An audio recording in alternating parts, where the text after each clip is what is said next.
Let's get into the nitty gritty now. How or what is like driving this growth? Like, what is the thing that's allowing you to go from one practice for 20 years to, okay, we're going to do this across a bunch of practices and we're going to be growing really fast? What's allowed you guys to do that? I think the one thing that made the biggest difference is just getting really crystal clear on who we are, who we want to be, and how we want to serve those around us. And so we are really passionate about this mission statement. We have over 150 team members, and you can walk up to any team member and say, we exist. Which I think that's amazing. And that's really, really cool. But I know what some of the people are thinking out there, right? And the reason I know this is because I used to be one of those people.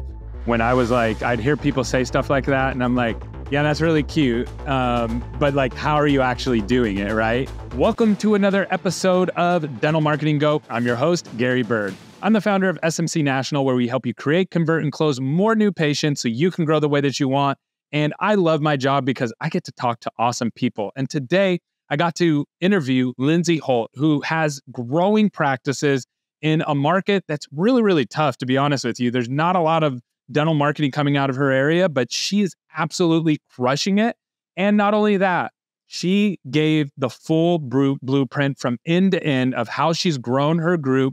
And she's going to give you all the steps. And she's also going to tell you where it's kind of hard. There's things that are hard to overcome. And so she's going to share the good, the bad, the whole story with you. I promise you, you're going to get a lot of value out of this episode. You're going to want to stay tuned. All right, Lindsey, I'm really excited to have this conversation. I was actually so excited. You were already scheduled on my podcast, but I recently saw one of your posts and I was like, man, we should talk about this on the podcast. You're like, Gary, I'm already scheduled. We're talking next week. So it's already here and I'm excited to talk to you. I see you all over online. Why don't you start by just telling us a little bit about your guys' practices, your position, what you do there, and how many practices, how many new patients, that kind of stuff. Yeah, so I work for Singing River Dental Partners. We have 10 locations throughout Northwest Alabama. We are the fastest growing DSO in North Alabama. And we've gotten where we are because we're really good at taking care of our patients and our team. We've got 7 adult clinics, 3 pediatric clinics. 8 of them were acquisitions. Hold on, we had 1 clinic for 20 years. For 20 straight years, our founder had 1 clinic. And then he really just had a vision for what he wanted to provide for the entire North Alabama area. So we started out in Tuscumbia, this teeny tiny town in Northwest Alabama, and then just began acquiring practices as it made sense for him and for the business. And over the last 5 years, we've acquired 5 practices. We now have 9 locations or 10 locations, 3 pediatric clinics, 9 of whom were acquisitions. And then the last one is a de novo. And we're just really excited about where we're headed. That is so cool. And then how many new patients roughly do you guys see a month? So I would say each of our clinics, it's going to vary from practice to practice. Anywhere from 70 to 150 is pretty standard. The 70 would be the one that we don't have a lot of room on the books for. And then the 120, 150 is going to be our pediatric clinics. Yep. Okay, perfect. And then are those are the pediatric Medicaid, fee-for-service mix? Yeah, we were really clear when this practice started that we wanted to take care of people. And we believe that in order to take care of the most amount of people that we were going to have to accept most insurances and be in network with Medicaid. And that model has really served us well. And it's allowed us to serve our community in a way that we couldn't have otherwise. Okay, cool. So let's get into the nitty gritty now. How or what is like driving this growth? Like, what is the thing that's allowing you to go from one practice for 20 years to, okay, we're going to do this across a bunch of practices and we're going to be growing really fast? What's allowed you guys to do that? I think the one thing that made the biggest difference is just getting really crystal clear on who we are, who we want to be, and how we want to serve those around us. And so we are really passionate about this mission statement. We have over 150 team members, and you can walk up to any team member and say, we exist, and they will end that sentence with to take care of people. And it is so clear that that is why we get up every day, and that's why we go to work. And so it's the lens which we see through patients through, but it's also the lens that we see our marketing through. I know that if another patient comes to my door, they're going to be taken care of. So if I can reach the most amount of patients, I know that I'm going to take care of the most amount of people because I believe in my team. And it's just a self-fulfilling prophecy. If we say we take care of people, we're going to take care of them and we're going to do it really well. Now, hey, I got something crazy to share with you, and I'm going to get you right back to the show, I promise. So we have an event called AlignerCon coming up next year, and this month we're giving away a buy one, get one free. We're going to be partnering with ClearCorrect, and this is going to be one of the biggest events that we've ever done in Nashville, Tennessee, in the biggest hotel in America. If you want to come to this, Again, we're going to give you a buy one, get one free. We want to meet you in person. Just go to alignercon.com and we're going to teach you how to create, convert, close, and even some clinical components around clear aligners. So don't miss this event. Go check it out now. Back to the show. Okay, so which I think that's amazing and that's really, really cool. But I know what some of the people are thinking out there, right? And the reason I know this is because I used to be one of those people when I was like, I'd hear people say stuff like that and I'm like, yeah, that's really cute. But like, how are you actually doing it, right? And now there's so much truth in what you just said, because if you don't have an aligned team, then you can't do what you're doing. Like you just can't. It would be so much chaos and just wasted time, wasted motions. So, but for those people out there that are like, okay, give me the tactical though. Yep. Let's dive into that. And what is that? So you got alignment. That's huge. Huge. I can't stress that enough. For those out there, I used to be a doubter of those kind of things, but I'm like, now I understand that without my team and without everybody being on the same page, I literally can do nothing. But let's dive into the weeds for those people that are thinking that way. Like, what are the tactical things that you are doing to drive this kind of success now that you have your team all on the same page, that you take care of people? So I'll say there's a couple things. Number one, really ingrain yourselves within your community. So same owner for 20 years, that practice is huge. And he is so incredibly active in the community. Second thing would be to have a very strong digital presence.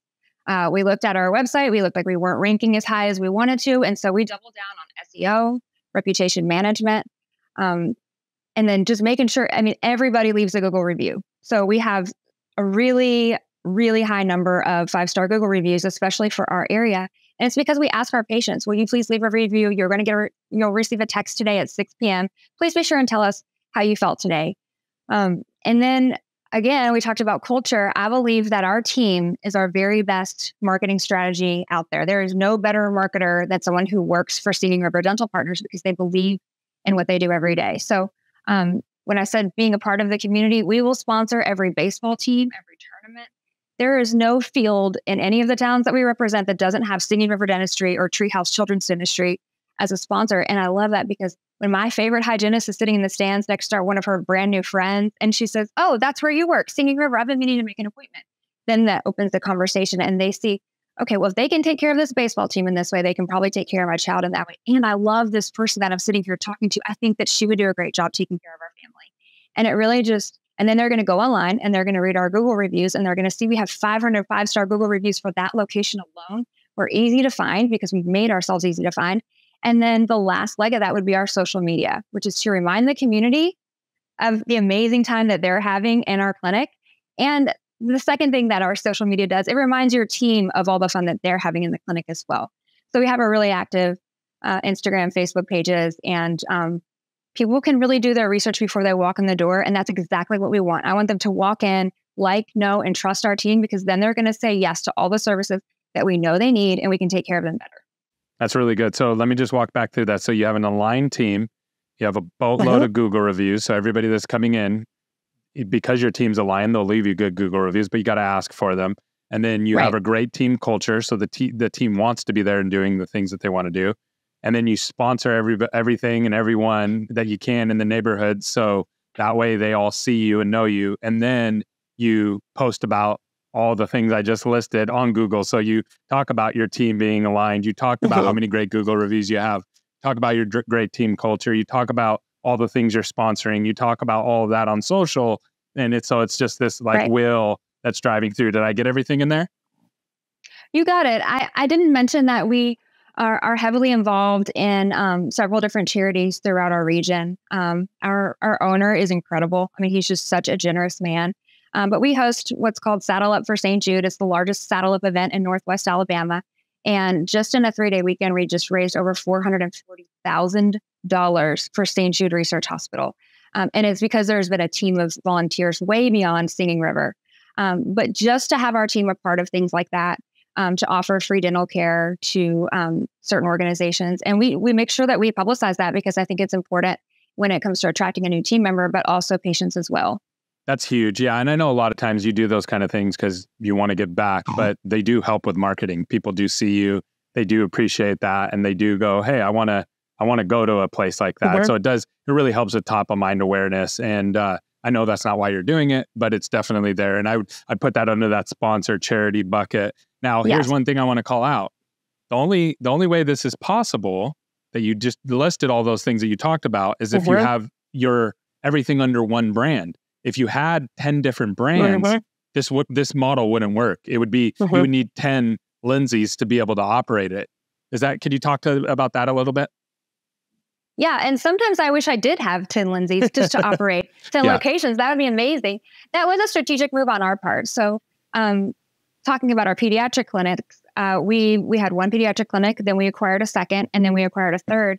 They all had 3 distinct different brand names, brand looks, brand feels, and different teams. And it was really important to us that we could have a cohesive team and that we could pull from the power of our founding brand. So this time last year, we just went through a huge rebrand. We took the most catchy of the 3 names, which is Treehouse Children's Dentistry. And the other 2 locations became Treehouse Children's Dentistry plus their location. And that really allows us to concentrate our marketing efforts and really just multiply the money that we are spending marketing, because we're able to build only 2 brands, and you just got to know those 2 brands. And if you have a great experience in one, you're automatically going to equate that with a good experience in the other one. That's so good. Yeah. And a lot of people don't think through these things from a marketing perspective. A lot of times people think through them from a culture perspective, especially if you're buying acquisition. So if I work in an office, ABC Dental, and you guys come in to buy us, a lot of times people go, well, then it's going to disrupt the team if we change the name. They're not going to, it's big corporate now coming in to buy, and that disrupts culture. And so I get it when people go, no, let's just keep all the separate brands. But then that makes it super hard from a marketing perspective, and makes your job super hard. So there's always a give and take to everything. And I love the way that you guys have done it. So now, kind of thinking of the next steps in the future, if you open up a de novo, let's say next, right? So you guys say, hey, I want to open up a de novo, and I want to name it what we want to name it. I don't want to disrupt any teams. I want to bring in the team that we want. We want to build the culture the way we want it. How do you then get that off the ground?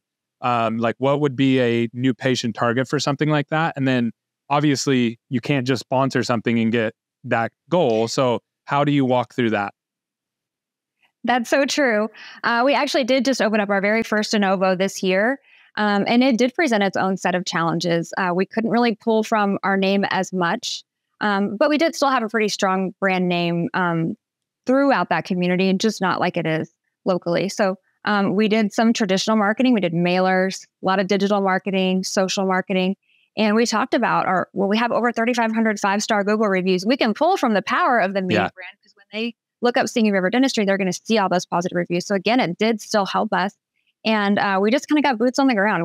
I went to every business meeting there ever was in that little town of Athens, and made a lot of connections and made sure that we were getting publicity from potential partners and then future partners.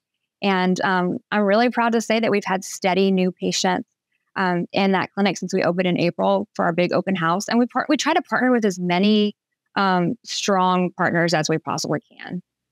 That's so smart. Yeah. And most people don't realize, they think, okay, I'm just going to go to a de novo and I'm going to start it with we did have this happen all the time with our clients. We're opening up a 4th practice. Great.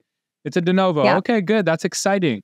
What's your marketing budget? $5,000. And we want 100 new patients, and it's like, that's not how it works. Like you don't have any patients. You're starting from scratch. Even if you have a great brand, it's like, a brand's only in dental, then this is what most people don't realize. A brand is only good as that 3 or 4 mile radius right around the office, right? And to your point, you can pull some people and you can pull from those Google reviews, but you have to go and work it. Like, it has to be work. You have to spend a boatload on either digital marketing or postcards or ground and pound. And it sounds like you did both of those.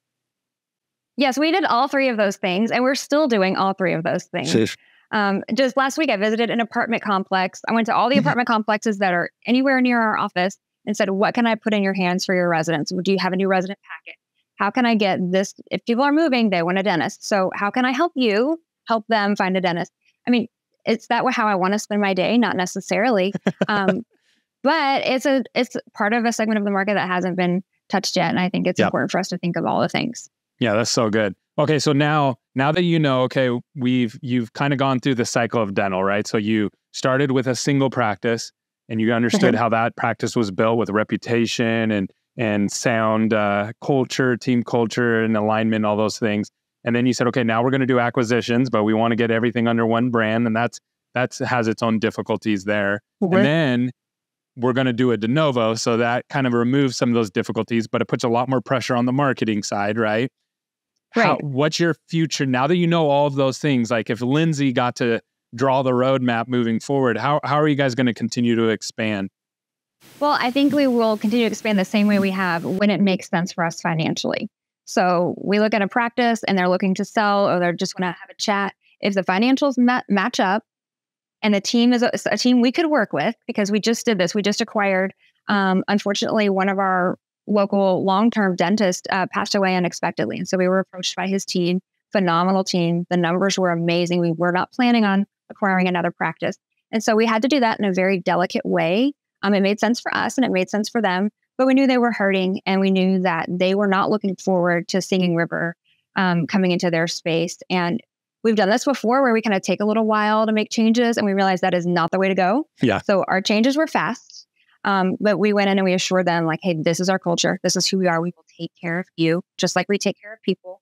We honor what you have put into this space. And I promise you, we are going to continue your stellar reputation through the Singing River Dentistry brand.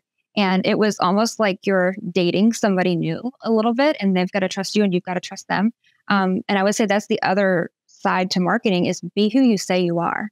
Hey, sorry for interrupting the show, but this is a segment that I think will bring a lot of value to you, and it's really, really fast. So this is Ask Gary. People have been emailing their questions in to askgary@smcnational.com, or you can leave them below in the comments or DM us. Either way, we will get your questions answered. And today's question comes from Craig, and he asked, what are the best social platforms for marketing to attract new patients? This is actually a really, really good question, because there's a lot of options now, and it really depends on what kind of people you're trying to attract. Obviously, Facebook skews a little bit older and Instagram skews a little bit younger, but that's starting to change. And to be honest with you, when you're running ads, you can really run them on both platforms. Also, you can really build an intimate audience on Instagram, and Facebook, it's a little bit harder to build that intimate audience. And there's so many different things going on Facebook. So it really depends on what you're trying to do. And then of course there's like TikTok and things like that. Now TikTok doesn't let you build any kind of community. It's all just about virality and how many views your video gets, and then after that you really don't get back in front of your followers. So followers don't mean a whole lot on TikTok. So it just really depends on what you're trying to do. And here's the one promise about social media: it's all going to change. What's true today is not true tomorrow, and it's all going to change. So it just depends on what your goals are, what you're trying to do. Are you trying to retain people? Are you trying to reach new people? Are you reaching younger people? Are you reaching people who are a little bit older? All that is really going to come into play to answer this question. If I tell the public that we're amazing, that this dentist is going to take care of them, when you walk through the door, you're not going to feel anxiety, then let's be those people. And none of it works unless operations does what they do best. And it's such a wonderful marriage between the two. So I would just say when it makes sense for us, we'll do it. And when it doesn't, then we'll just take a step back and continue to grow the practices that we have in front of us. That's so good. It's so cool when I get to talk to people who are actually from the ground up, right? So a lot of times I talk to people and they're like, yeah, we're at 400 practices, we're at 300 practices, here's what we did. Right. Or sometimes I talk to people who are like, I'm a hygienist and I'm learning marketing at this single practice. It's so cool that you are right in between on those journeys, right? Like you definitely aren't at the beginning, and you're definitely growing up. And it's so cool to see what you're doing, Lindsey. And you're doing it very successfully. And you have, the only way that you can do what you can do is because you have a great team behind you with a culture. Yeah. Because if you tried to build this model without that culture, it would all crumble apart, right? And I know you know that because you started there. So great job. Thank you so much for coming on. And I really appreciate you sharing your insight. Last question for you. If you were in a stadium full of dental marketers, right? And you know there's only so many of us weirdos out there. But you're in a full stadium of us, and you had one piece of advice for us, whether it's the hygienist who's just starting as the dental marketer or people who are doing it full time at, a DSO or something like that, what would your one piece of advice or one encouragement be? Oh, Gary, this one's good. That's a good question. Well, I'm going to say a couple of things. Number one, watch your numbers. Pay attention to your numbers. They're going to tell you if your efforts are are worth it or not, and if they're going to guide where you go next, do not be afraid to change. Like, we are pivoting like crazy in dental marketing, all marketing. But I mean, the dental marketing of 2 years ago is not the dental marketing of today, and it will certainly not be the same 2 years from now. So just be expecting change. And then the last thing, it sounds so silly, but we are in the most fun industry, I feel like. And oftentimes we forget to have the fun ourselves. We document the fun, we plan the fun, we schedule fun, and then we forget like what we do at the end of the day. It's super fun. We get to help other people. I get to connect someone with someone else and make sure that they have an incredible experience. It is an honor to be able to do that every day. And it's really important to just remember, like, this is fun. At the end of the day, we're having fun. Awesome. Thank you so much for coming on. And if people want to reach out to you and get in contact with you, what's the best way to connect with you? Is it on social media, or what's the best way to touch base with you? Yeah, just find me on LinkedIn. I'm Lindsey Holt with Singing River Dental Partners, and I'd be happy to connect with anyone. Thank you so much, Gary. It's been an absolute honor. Thank you. All right.